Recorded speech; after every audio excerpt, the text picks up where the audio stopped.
Everyone for coming. This session, in case you're in the wrong room, is called Small Steps, How to Get Control of Your Technical Operations and Build a Healthy DevOps Culture. There's a lot of really interesting sessions going on, so I wanted to give the quick 5-sentence description in case you want to jump to another session if it's not what you're looking for. But basically, what I'm going to go through is about eight tips of things that I've learned through my career that have helped development teams, operate better and happier. A lot of them, I would say, have kind of the feeling of common sense, but they weren't common sense to me originally, and they weren't to some of the people that I've worked with. But I've happened to pick up some good things from the environments I've been in. So if that doesn't sound like what you're looking for, no harm in heading for the door. If so, we can get started. So first off, hi, my name's Jeff Maher. I am an engineer at Civic Actions. We're a company that works on government services in the form of Drupal, DevOps teams, helping government become more iterative and nimble and more focused on its users. Most of my career has been as a full stack engineer.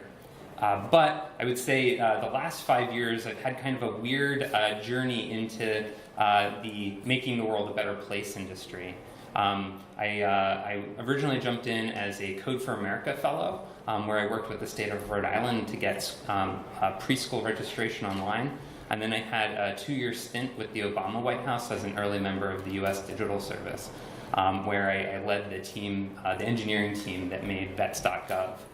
From there, I did a quick little stint with the Massachusetts Digital Service, working on Mass.gov. And now I'm at Civic Actions, where we've been working with 2 California agencies, one around the child welfare system and the systems that are used to help at-risk children, but also the systems that are behind California's Medicaid system called Medi-Cal. So most of the lessons that I'm going to talk about here come from that kind of 5-year stint in kind of the civic tech industry. The reason why I think that these things are so important for this is that, you all are at Drupal GovCon, you probably worked in government, and regardless of whether you work in government or not, just having humans and technology work together in concert is a really difficult thing, but it's a little extra difficult in government because there's so many rules and heavy processes that go with it, that some of these issues of people working together become much more pronounced. They're on steroids. So I think that some of the strategies I'm sharing have become even more important since I went into government. This is a DevOps talk. DevOps is about operating your development team and having people work together. So I'm going to go through 8 tips. I'll probably talk for 15, 20-ish minutes, and then I have a quick little activity that I hope you all will happily participate in, despite being maybe introverted. So the first tip is know your objectives.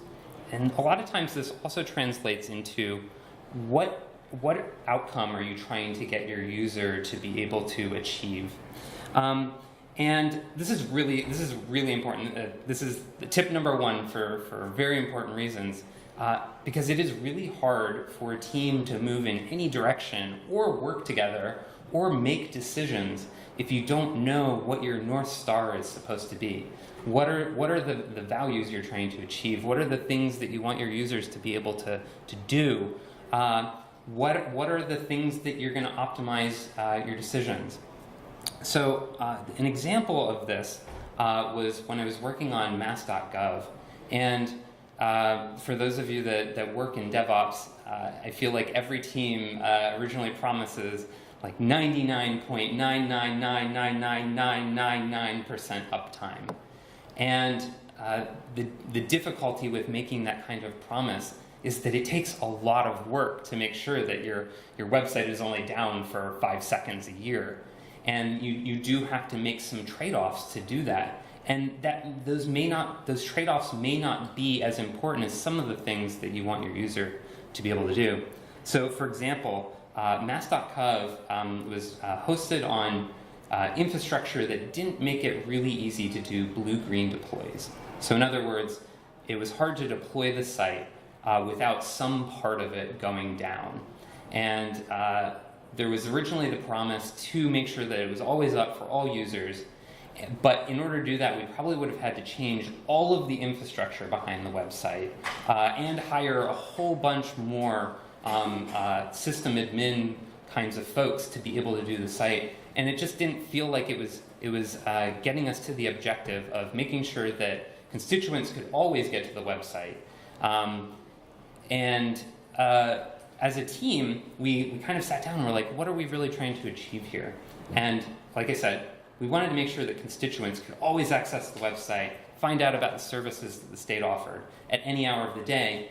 But we didn't really need state employees to be able to access the website 24/7. So what we found was that by adding a content delivery network on top of our infrastructure, we could keep all of the site's static content up at all times at very high availability. But it would allow us to kind of swap the Drupal part of the website, which was the editor side of it, and take that down for like a quick 10-minute block of time at like 7 o'clock at night, where all of the government employees that usually worked on it would be long gone at that time of the day.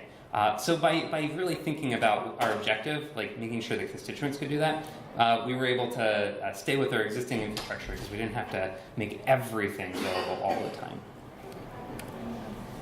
The next tip is to actually do DevOps.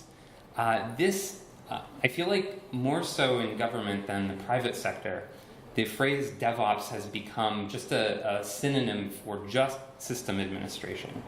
But that's kind of missing the entire spirit of the phrase, which is that your developers should either have the ability to do technical operations things or system administration, or have very easy access to people that do. And same vice versa for the folks that are kind of managing the infrastructure, and their skill set is leaning more in that direction. This is pretty hard.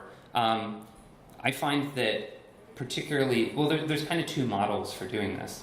The first is when you're embracing the concept of cross-functional teams, where you have different kinds of roles working on the same product, and everything is kind of being worked in concert with different disciplines. It's easier to have in this particular model, you might have your infrastructure people sometimes contributing code and your developers contributing code, and they're working together in really close proximity. So the handoff is very, very natural between the things. But also there's kind of this shared understanding of like, how do we configure the application? How do we deploy the application? Where do things in the application live? And those people are able to work together. In government, sometimes this is really hard though, because a lot of times contracts are segmented by skill set, where you might have one company that won a development contract and they're cranking out the website or the web service, and then another contract is where system administrators got hired. In this model, it can be a little difficult, but kind of an easy thing that you might do is when you, just a quick show of hands, how many people use either GitHub or GitLab?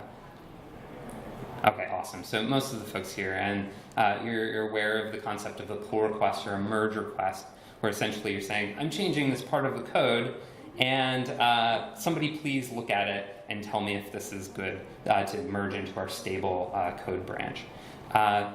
In these organizations where you have things that are super siloed, you could simply just make your operations team a reviewer of your pull request. And vice versa, when they're setting up Ansible scripts or like a Docker file for your project, you can have them submit a pull request to you as the developer to make sure that they're configuring your application right. So an example, I think, where this went really well was a project I worked on called Vets.gov, which is just a website where veterans can go to get services. We initially had a siloed DevOps team and development teams. And we found that there was so much friction when we were trying to deploy the site. Like configuration files were missing, folks didn't really understand like where static content had to go, and some other things. And while everybody was friendly, there was just like this underlying tension of like, why doesn't anybody know how to deploy my application? So one of our developers kind of made it a DevOps team. He went and created a Docker file that made development look a lot like what production would look like, and that could be used for a continuous integration cycle. And then also the DevOps team just started coming to the daily stand-ups for the team, and just making more friendly relationships with the developers so that things could be communicated. It got to the point where eventually, and this is kind of another example on the same project, was that one of our UI developers became so familiar with how the application got deployed that they partook in the daily deployments and would routinely be the person that pushed the button or like merged the branch that would cause that to happen. And that was super amazing. And that way, like, you had the developer that could actually debug something that went, if it went wrong in a deployment. The third tip is to make things repeatable.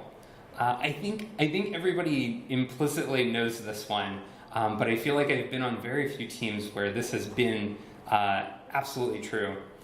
So to kind of illustrate it, when I first joined the Mass.gov team, my first task was to make sure that a deployment could go out stable, because they'd been working on it for a better part of a year, and no release had gone smoothly at all. There had always been some big thing that required like a rollback. And granted, this was a pilot site, so it wasn't actually like hurting anybody.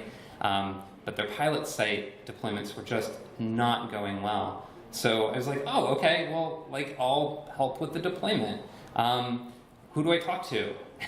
And it wound up being an activity where me and a couple of my other colleagues had to go around to probably everybody on the team, because everybody had some role in getting something moved from the master branch in GitHub to the servers that it lived on, but that knowledge didn't live in any one person's head. There were actually like some developers that had their local machines, and they were doing the deployments from their local machines with the branch that they had checked out, and there was just like no way to repeatably deploy this website. So it was just like, well, and there were, I would say some of the background is that there was a lot of like, hey, if you automate this, like this will make it reliable. But we didn't even know how to deploy the site. Like, no one person knew how to do it. So we just got together, we created a little markdown file in GitHub, and as we went around to everybody, we wrote down all of the instructions, and while there were still hiccups in deploying the site, it got to the point where any developer on the team could do a deployment by themselves. And the reliability of those releases not only got higher, but folks were able. We got to the point where we were able to deploy almost daily if we needed to. So it's just a really big thing just to write things down. It's not terribly hard. It takes some time, but it's a really valuable exercise. The next thing is to use disposable infrastructure. This sounds like a really technical focused tip, but it is actually, I think, one that impacts people more than the technology approach that you use to do it. What I mean by disposable infrastructure is that your application can be shot onto a machine, a new machine, at any time.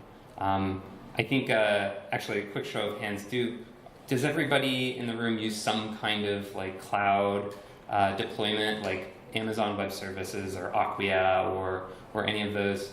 Okay, cool. So one of the things that is so cool about this infrastructure is that it can be blown away and redeployed pretty much at will.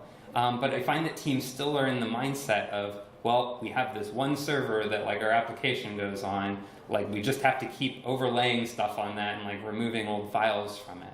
And it has a really big impact on the team, because there's a maintenance cost with having long-lived computers, but also you have to do all the patch management. You have to the security risk goes up because somebody can actually live on your server for a long time if it's just like not shut down and something new comes along. But it also makes it makes certain things really easy. So, like for example, this example they have up is on the Vets.gov team. We managed to get our infrastructure to a point where you could just deploy it at will.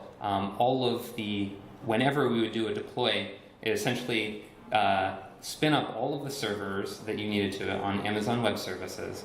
It would do like a health check, and then it would go to the load balancer and say, point to these new things, and then shut down all of the old ones. But it became so good that, so this is a screenshot from a GitHub pull request, that we wound up being able to use, I think this actually, when I was there, we had Heroku doing it. I think they actually do everything on AWS now. But in the pull request, it actually spins up the entire application and provides a link right there, so that as a developer or somebody that's coming in to review it, you just have to like click that link to see like what changed and to be able to test something. And this is kind of a segue into the next tip, which is review everything in pull or merge requests.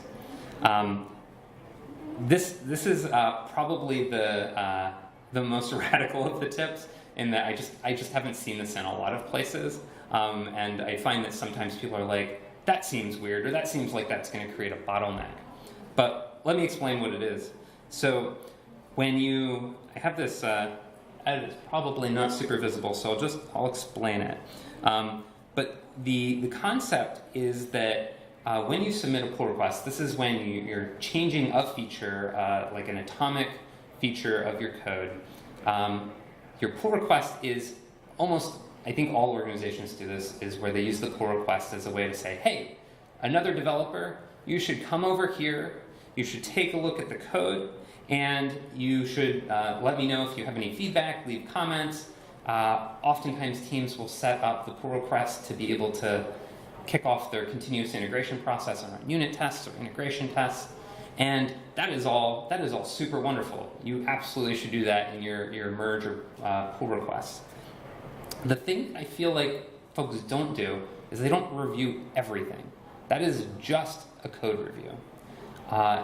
This example right here, which is a picture of a pull request from the Department of Veteran Affairs Caseflow project, the designers and the product owners actually come into the pull request and they take a look at it.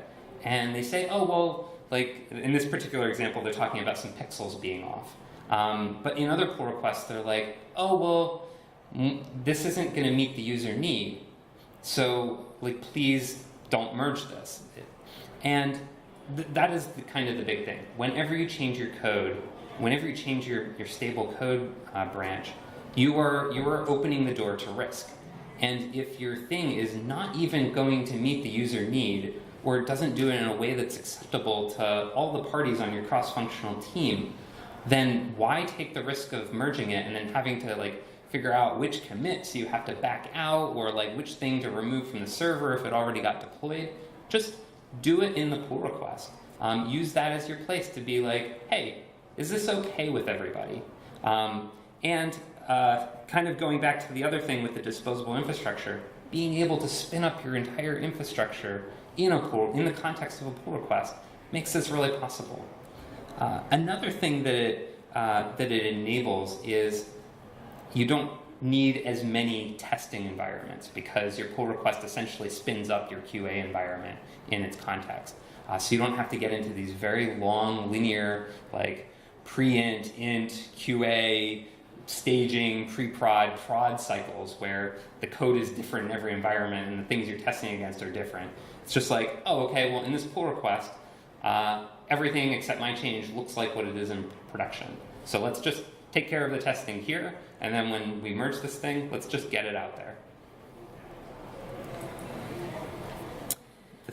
This tip is around user research.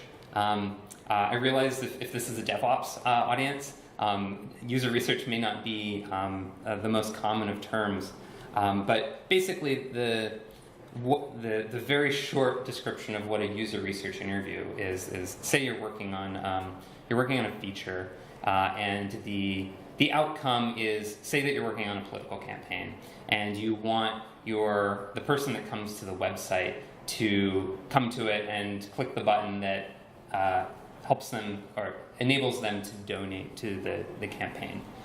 So instead of making the feature or a prototype and going to your user and being like, hey, this is what the website looks like, would you donate if it looked like this? Probably they're going to say yes, because they're nice, and people don't like to step on people's feelings or just say no. The idea is that you put your website in front of somebody and they're like, what would you do? What would you do on this website? And you don't give them like super clear guidance, but you essentially, as the user researcher in that situation, like what you're looking to see if they do go to that donation link. And that tests to see if that outcome is there. And it does it in like a more like, I would say, scientific way, in the sense that you're testing to see if what you did actually results in the outcome. It is conceptually easier to do with front ends because you have something to show. But when you're working on teams that are doing technical operations, doing things like configuration or figuring out a way to set up your pull requests or to like tag your repositories, these things are not. You want the more development focused folks on your team to be able to do these more operational aspects.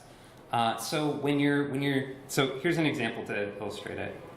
I was working on the California child welfare system, and they have like 15 microservices that compose the larger application.